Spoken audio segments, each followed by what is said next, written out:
Southwest Florida is home to a lot of fun, cute, and interesting animals. A great place to learn about them is the Peace River Wildlife Center, and that's also where you're going to find Executive Director Robin Jenkins. So great to see you again, Robin. Good to see you again, What did you bring for us today? Today I've got two little baby yellow bats. They are actually really, really cute. I never thought I would say that about little bats. Right? I know. So how old are they? These guys are about 6 to 8 weeks old now. Okay. And then how long have they been staying with you at Peace River? They've been with us for about 5 weeks. Okay. And this is a situation where somebody found them and brought them in? Somebody found two different places. They were found on the ground, and they brought them to us. Mm-hmm. They're pretty small creatures to begin with, so sometimes it's hard to tell if they're actually babies or an adult. Mm-hmm. But it turns out that they're babies. Well, because you said they won't actually get too much bigger than that, right? No, these guys are about full size right now. So what happens when somebody finds them and is it a similar situation to maybe birds where they fell from their nest, or why would they have found them on the ground like that? They could have fallen down. These guys roost in dead palm fronds. Okay. So sometimes they'll fall out of the tree, or when people come and trim their trees, it disrupts the nests.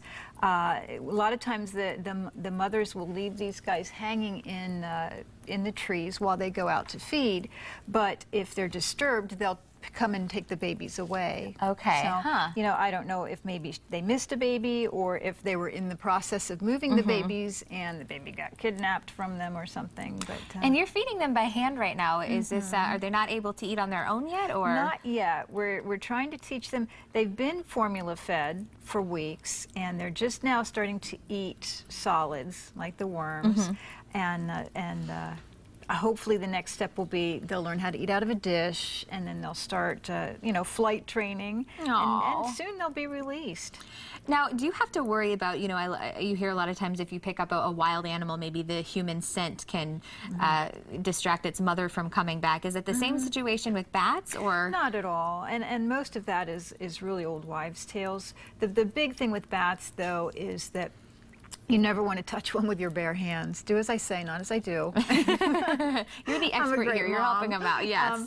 But everybody that's at the center that works with these guys has been vaccinated for rabies. Okay, so that is something you have to look out for. They are a rabies vector species. Now, it's very rare that a bat actually has rabies and has had it long enough to be infective, but you always want to err on the side of caution. If somebody finds a wild animal or a situation like the bats, do you suggest them picking them up and bringing them in, or is it better to maybe leave them sometimes? The best thing is to call us and explain the situation.